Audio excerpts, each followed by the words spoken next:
we're gonna try to run this where if there's no extras, where all I'm gonna do is tip a can, I should be able to outpace that mail carrier. But if I'm getting out of the truck a lot, we end up playing the game of leapfrog, and it gets a little awkward. So I'm gonna try to stay on task.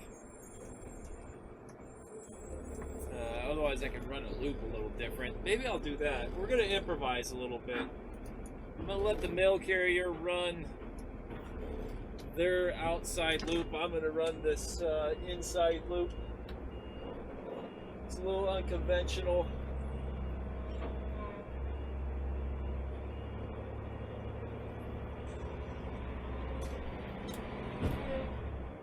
But it reduces the confusion between me and the mail carrier.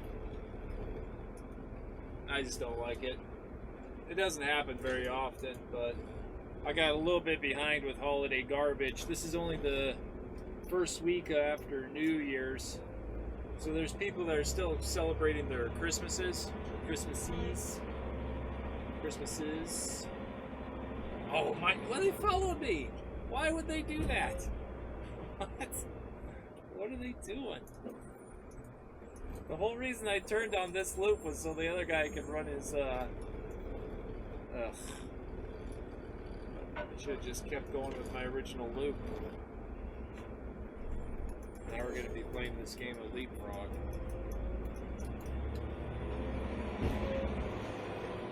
It's a little frustrating. If they follow me across the bridge, I'm going to be very disappointed.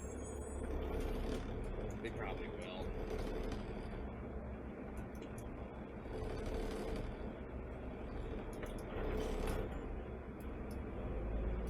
We'll see. That's hilarious. So what I was saying is this is the first week after New Year's. So some people are still having Christmas celebrations. And we're getting like piles of trash next to the cart that we clean up. And that slows you down quite a bit. I'm way behind what I'm averaged at. Like there's times I'll pull out of this neighborhood at 10 o'clock and I'm just starting this neighborhood at 10 o'clock. So I'm 45 minutes to an hour behind. What is this mail carrier doing? Bro. Stop following me. It's creeping me out.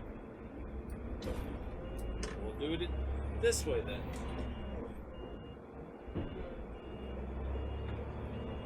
We'll go back on our original loop.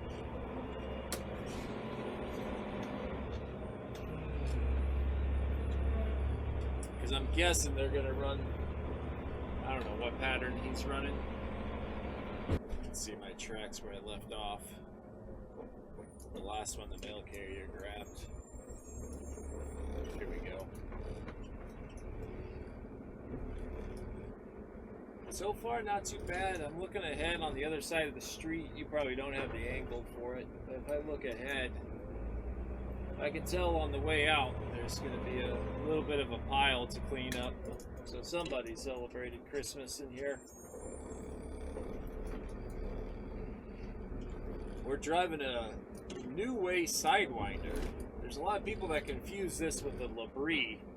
I think they have very similar arm designs.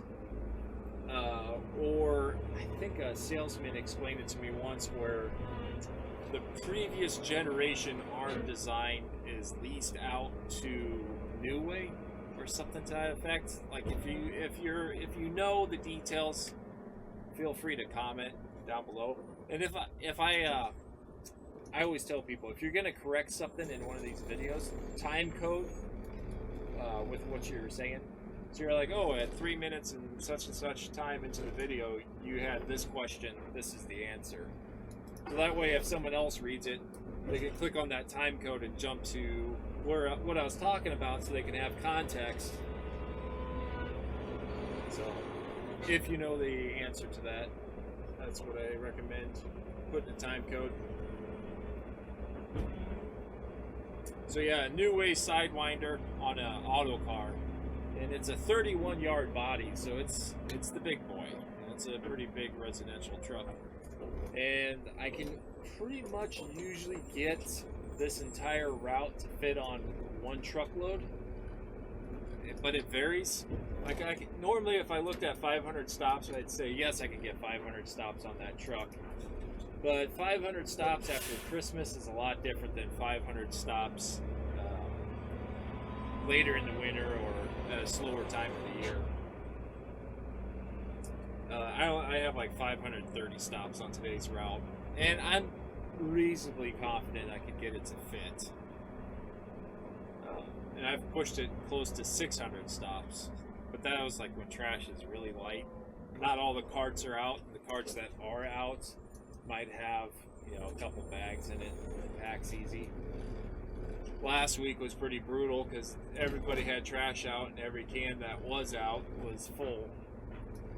So I think there's a time I packed out at 420 stops. So you gotta consider, it's like, okay, you go from being able to get close to 600 stops, and then you can pack out at 420. So 180 stop difference. And that's just based off how full the cans are and how many are out. And this route's a little slower. Like, it's a smaller route, but it might take as long as some other ones just because it's 530 cans spread across multiple neighborhoods, so there's a little more commuting in between places. It's an easy route to run, it's just a little bit more scattered. And like on a day like today where you got some holiday trash and it's scattered around, instead of getting the 90 stops an hour that I usually like to get, it might be closer to 70 stops an hour. 70 stops an hour plus a lot more trash to pick up outside the cart. I'm going to have to get out for this one. What I want you to notice is, like, when I'm tipping cans in like 12 to 15 seconds, just kind of flying through the route, and then you see one where it's like I have to get out, reload stuff, re-tip things, and toss it in by hand. You're like, well, that's a lot of trash and a lot of time. Yes, it is. And we do charge extra for that, just because you'll see a difference in service time. Wait. Alright, you'll lose audio once I step out. I'm going to see if it's still recording.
So far, this neighborhood isn't looking too bad. I was kind of dreading it showing up.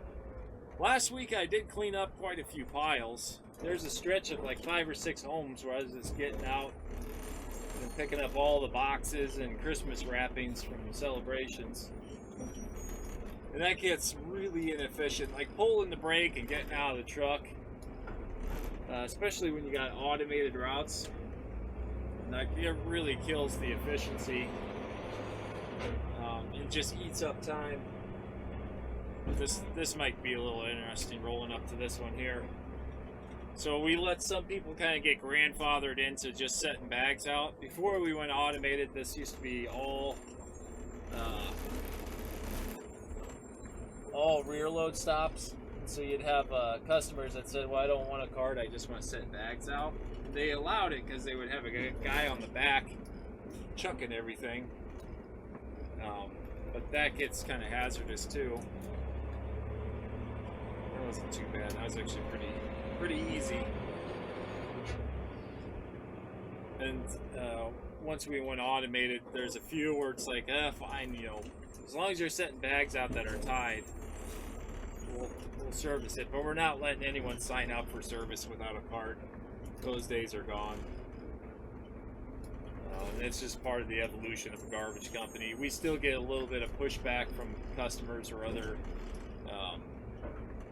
people that used to be customers. They went to our competitor because when we started charging for trash outside the cart, they took a lot of personal offense to that. And it's like, well, you know, it's how garbage companies need to be working right now.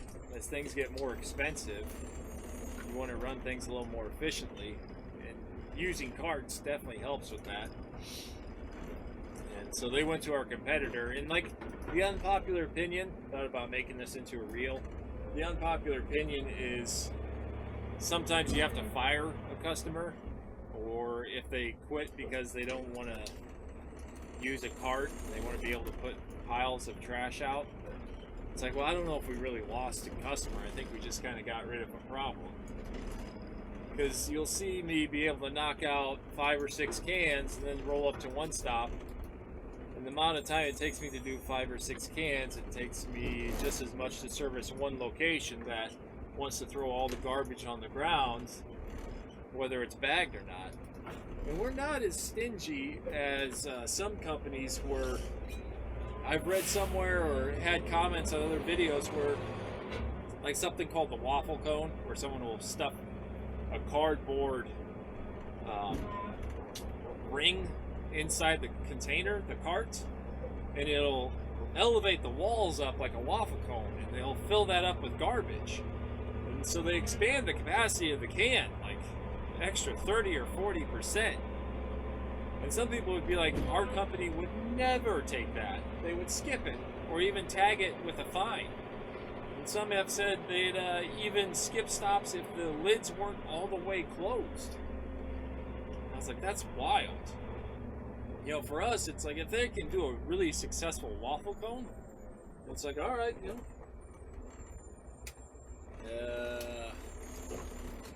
This is one where I would almost attempt it with the grips. Maybe for the video. Maybe I'll give it a shot for the video. We need one for the highlight reel of fails. So we'll see what we can do. I don't think I'll be able to get all 4 at once. If I get a black one and a white one, well, that one will be successful. The guys at New Way, if you're watching this, you can't see it in the cab, but there's a switch that they had set for the override so I can open the grips at the top. And it used to be one you'd have to hold it the whole time it's in use. Well, I switched it to a rocker switch that actually stays in position. I forget the terminology for the switch between one that you have to hold versus one that's in a static position. Like right now, I'm going to turn it back off. And the grip override is not engaged anymore. So as the grips go up, it's actually gripping that can a little bit tighter. But I switched it because I was running into a lot of those scenarios where I need to be able to open the grips. And I don't like having my left hand on the joystick and my right hand leaning over trying to hold the grip override. I just want to turn it on or turn it off. The next best situation would be like being able to put it on the actual joystick, like a switch you can flip on the joystick, particularly one that has like a light on it. So a light that's illuminated that says your grip override is on or off. But I'm far from like having to have that implemented. This isn't too bad the way I have it set up now. Oh boy. Looks like we got a Christmas celebration up here. Oh yeah. Definitely got one. I'll probably just service both carts and then refill them. Because it's going to take both carts to empty. What's kind of a shame is the next house just has a box on the ground. It slows you down quite a bit. You have to keep getting out of the truck.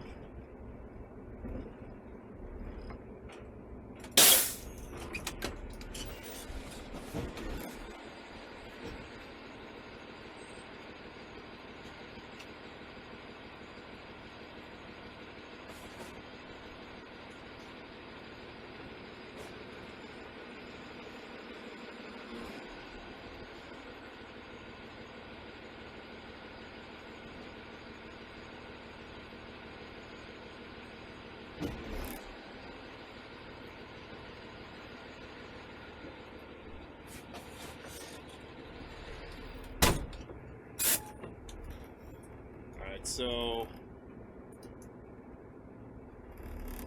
that's definitely a Christmas. Santa brought quite a few toys there. There's the mailman. They ran that interior loop. I want to show you something. I bet I could get that box to fit.